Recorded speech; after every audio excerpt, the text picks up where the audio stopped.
नमस्कार मित्रांनो, स्वागत आहे तुम्हा सर्वांचंच आपल्या आजच्या या व्हिडिओमध्ये.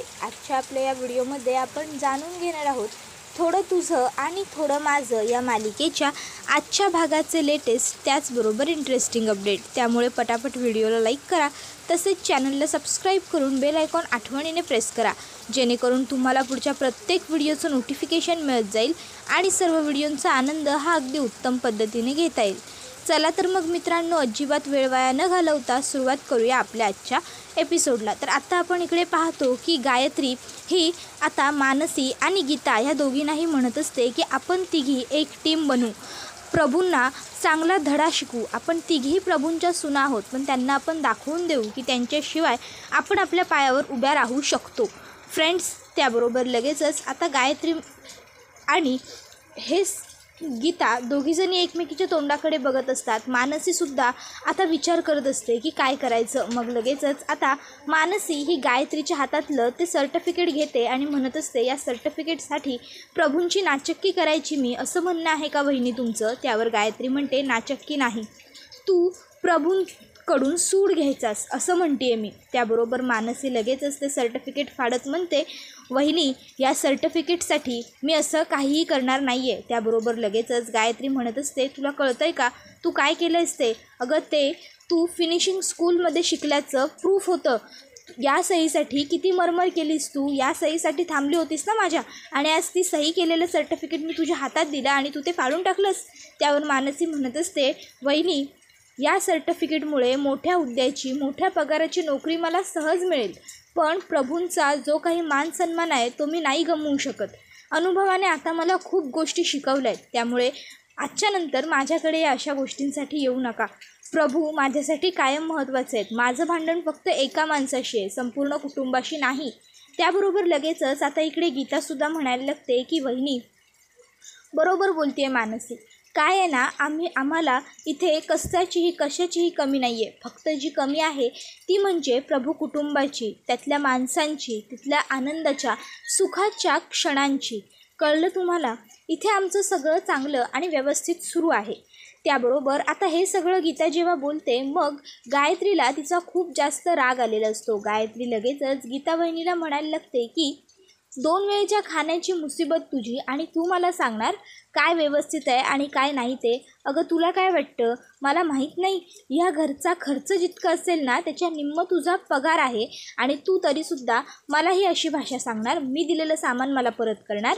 त्याबरोबर आता मानसी ही लगेचच गायत्री वहिनींना म्हणायला लागते, वहिनी, काय आहे ना, तुमची पद्धत जरा चुकली. बरं, 1 मिनटं हा, थांबा जरा. आणि मग ती तिथला एक स्टीलचा डबा आणत म्हणते, यामध्ये मी ना बनवलेले स्वतःच्या हातचे लाडू आहेत, तर एवढे तुम्ही आईना आणि तात्यांना द्याल का? नाही, मला माहिती आहे की तुम्ही सध्या प्रभूंच्या घरचा घरखर्च बघताय म्हणून, आणि तुमच्या राज्यात तर कशाचीही कमी पडणार नाही. पण काय आहे ना, आता सध्या प्रभूंच्या घरामध्ये सुनेच्या हातचा स्वयंपाक बनत नसेल ना, म्हणून. त्याबरोबर लगेचच गायत्री म्हणायला लागते, लक्षात ठेवेन मी हे सगळं, दोघींचंही तुमचं. आणि ती तिकडनं आता रागारागात चाललेली असते. दरम्यान तिचा पाय हा खाली हातरलेल्या सतरंजीत अडकतो आणि ती आता खाली कोसळणार असते. इतक्यात मानसी ही तिला हात देऊन पकडते आणि सावकाश गायत्री वहिनी असं म्हणते. पुढे ती तिला हेही सांगत असते की तुम्ही जिथे जिथे असं बिघडण्याचा प्रयत्न कराल, तोडण्याचा प्रयत्न कराल, तिथे आम्ही दोघी सावरण्याचाच प्रयत्न करू. आणि हे ऐकून आता मात्र गायत्री ही मानसीकडे रागाने बघते आणि तिकडनं निघून गेलेली असते. आता ती तिकडनं गेल्यावर इकडे गीता ही मानसीला म्हणत असते, वा वा वा मानसी, वा, तू आज काय उत्तरं दिली आहेस गायत्री वहिनींना म्हणून सांगू. आज ना खरं तर तू एकदम तेजस भाऊजींसारखी उत्तरं दिलीस. तेजस भाऊजीच गायत्री वहिनींबरोबर फक्त असं बोलू शकतात.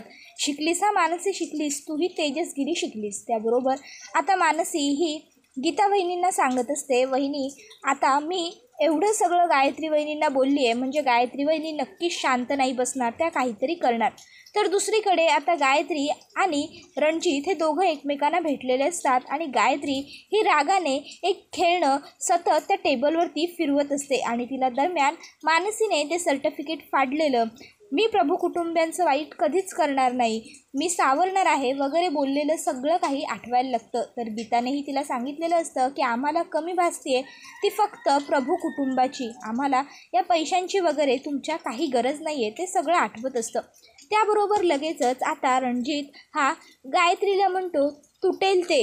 त्याबरोबर गायत्री त्याच्याकडे बघते तर रणजित म्हणतो ते खेळणं तुटेल आता. मग गायत्री ही रणजितला विचारते की मला सांग, तुझी मानसीबरोबर भेट झाली का?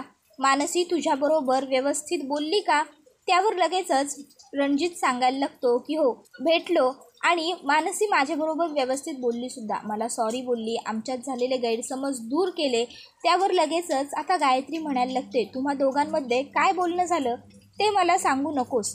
तुमच्या दोघांमध्ये जे काही बोलणं झालं असेल ते होऊ देत, पण त्या मानसीला आता तू इकडनं घेऊन जा. आता ही तुझ्या हातात खूप मोठी आणि नामी संधी आहे, लक्षात ठेव. त्याबरोबर लगेचच रणजित हा आता गायत्रीला म्हणायला लागतो पण गायत्री मॅडम तुमची एवढी आमच्यावरती कृपा का?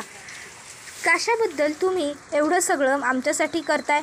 त्यावर गायत्री म्हणत असते हे सगळं मी का करते तुझ्यासाठी ते सगळं तू बघू नकोस, तू फक्त जेवढं सांगते तेवढं कर. या अगोदरसुद्धा मी तुला संधी दिली होती पण त्याचं तुला सोनं करता आलं नाही. तू त्या तेजसच्या जीवाचं काहीच बरं वाईट करू शकला नाहीस, उलट ते तेजसने त्या मानसीला देखील त्या सगळ्यातून वाचवलं. त्याबरोबर आता पुढे ती त्याला सांगत असते यावेळेस जर तुझा नेम चुकला तर एक गोष्ट लक्षात ठेव, यावेळेस पुढचा निशाणा तू असशील. त्याबरोबर लगेचच आता पुढे रणजित गायत्रीला म्हणतो म्हणजे तुम्ही काय मला? त्याबरोबर गायत्री म्हणते नाही नाही, मला कोणाचंही आयुष्य संपवायचं नाही आहे, मला फक्त तेजस आणि मानसीला एकमेकांपासून लांब करायचं आहे, वेगळं करायचं आहे मला त्या दोघांना एकमेकांपासून. त्यावर रणजित आता म्हणत असतो अच्छा. आता त्या दोघांमध्ये इकडे चर्चा सल्ला सुरूच असताना दुसरीकडे मानसी ही दूध गरम करत असते. दूध आता उतू चाललेलं असतं तरी मानसीचं काही दुधाकडे लक्ष नसतं. तिच्या डोक्यामध्ये मात्र आता गायत्री वहिनी येऊन गेलेले असतात, तेच सगळे विचार सुरू असतात. गायत्री वहिनी म्हणालेल्या असतात की हे बघ मानसी, मी सोडणार नाही तुला, प्रभूंना आपण बर्बाद करू वगैरे, आणि त्यात मानसीने तिला उलट उत्तरं दिलेली असतात आणि त्यामुळे गायत्री वहिनी चिडलेली असते. त्यात ती परत जात असताना तिचा तोल जातो, मानसी तिला सावरते आणि तेव्हाही तिला उत्तर देते की मानसी वहिनी, गायत्री वहिनी सांभाळून, मी सावरायला आहे पण तुम्ही बुडवायला. त्याबरोबर आता इकडे लगेचच मानसीचं लक्ष दुधावरती नसल्यामुळे गीता वहिनीचं लक्ष दुधाकडे येतं आणि गीता वहिनी पटकन येऊन दुधाचा गॅस बंद करते. त्यानंतर आता गीता वहिनी ही मानसीला म्हणत असते अगं मानसी, लक्ष कुठे होतं तुझं, हात भाजला असता आता तुझा. त्याबरोबर मानसी म्हणते नाही वहिनी ठीक आहे मी. त्याबरोबर गीता वहिनी आता मानसीला विचारत असते मानसी नक्की तू ठीक आहेस ना, तुझी तब्येत बरी आहे ना? जर तब्येत तुला बरी वाटत नसेल तर तसं प्लीज सांग मला, मी कुठेही जाणार नाही, मी तुझ्याजवळ घरीच थांबते. त्यावर मानसी म्हणत असते की नाही नाही वहिनी, अहो असं काहीच नाही आहे, तुम्ही प्लीज खरंच जा, तुमचं महत्त्वाचं काम आहे ना. फक्त एक, तुम्ही इथून निघालात की स्टँडवर पोहोचून तुम्हाला गाडी भेटली की मला कॉल करा, तिकडे पोहोचलात की कॉल करा, तिकडची ख्याली खुशाली मला सारखी कळवत राहा. त्याबरोबर गीता वहिनी मानसीला सांगत असते की अगं मानसी, मी तिकडे फक्त आणि फक्त एका दिवसासाठी चालली आहे आणि खरं सांगू का तुला, आजपर्यंत या घरामध्ये माझी ख्याली खुशाली विचारावी असं कोणीच नव्हतं. आज पहिल्यांदा कोणीतरी मला माझी ख्याली खुशाली या घरातून विचारणार आहे. त्याबरोबर आता मानसी ही गीताला म्हणत असते मग आता तर नक्की मला कॉल करून कळवत राहा की तुम्ही कशा आहात, तुमची ख्याली खुशाली. त्याबरोबर आता लगेचच गीता वहिनीला सुद्धा बरं वाटतं आणि गीता वहिनीसुद्धा होकार देते या गोष्टीसाठी. मग आता मानसी ही गीता वहिनीला सांगत असते सांभाळून जा, सावकाश जा. तर गीता वहिनी मानसीला विचारते मानसी नक्की रात्रीची एकटी राहशील ना गं तू घरात? त्यावर मानसी म्हणते हो, तुम्ही काळजी नका करू गीता वहिनी. आणि मग आता गीता वहिनी ही तिकडनं तिच्या कामासाठी निघून गेलेली असते. आता गीता वहिनी गेल्यावर इकडे मानसीच्या डोक्यातले विचार मात्र काही जात नसतात, कारण तिला गायत्रीचा स्वभाव हा व्यवस्थित माहिती आहे. एकदा का गायत्री चिडली की चिडली. तर दुसरीकडे आता लगेचच गायत्री ही रणजितला म्हणत असते यावेळेस आपण काहीतरी वेगळा डाव खेळायचा. मानसीच्या वडिलांचा जीव तेजसमुळे गेलाय म्हणून मानसीने तेजसच्या आईचा खून केला, तर त्यामुळे मानसी जेलमध्ये जाईल आणि मग आता मानसी जेलमध्ये जाईल हे ऐकूनच रणजित चिडतो आणि म्हणत असतो नाही नाही, हे अजिबात जमणार नाही मला. आता तो उभा राहिलेला असतो. तो म्हणत असतो, एका बाजूला तुम्ही मानसीला माझ्या आयुष्यात आणण्याचा प्रयत्न करताय आणि दुसऱ्या बाजूला हे असं बोलताय.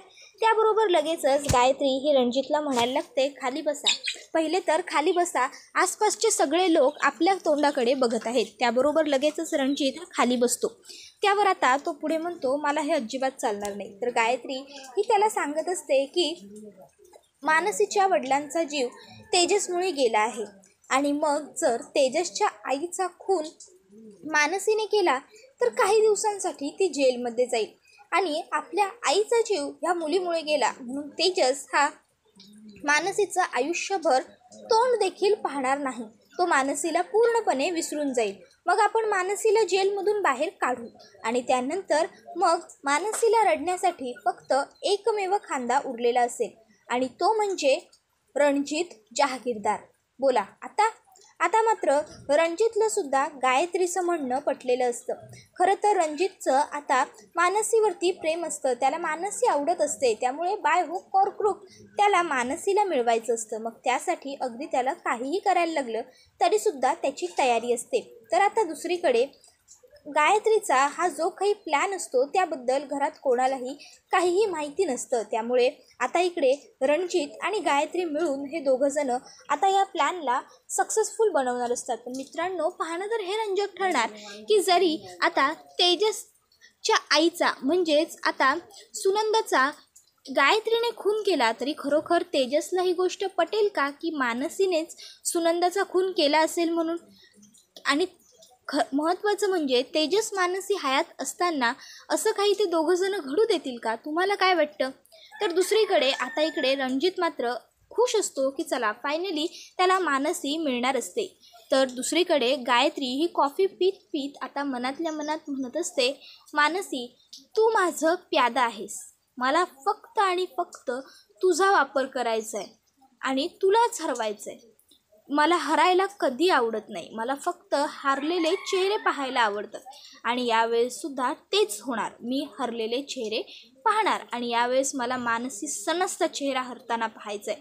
तर दुसरीकडे मानसी ही प्रभुनिवासला आलेली असते आणि तिने आता सूरजदादाला बाहेर बोलवून घेतलेलं असतं. सूरजदादा बाहेर येतो आणि काय ग मानसी, अचानक कशी आलीस असं विचारतो. मानसी म्हणत असते, दादा मला तुमच्याशी थोडं महत्त्वाचं बोलायचं होतं. सूरजदादा म्हणतो, अगं मग आतमध्ये ये ना, आपण आतमध्ये बसून निवांत बोलू, ये. त्यावर मानसी म्हणते, नाही सूरजदादा, मला महत्त्वाचे प्रश्न विचारायचे आहेत. मला सांगा बरं, गायत्री वहिनी या 1-2 दिवसांमध्ये घरात चिडल्या आहेत वगैरे का?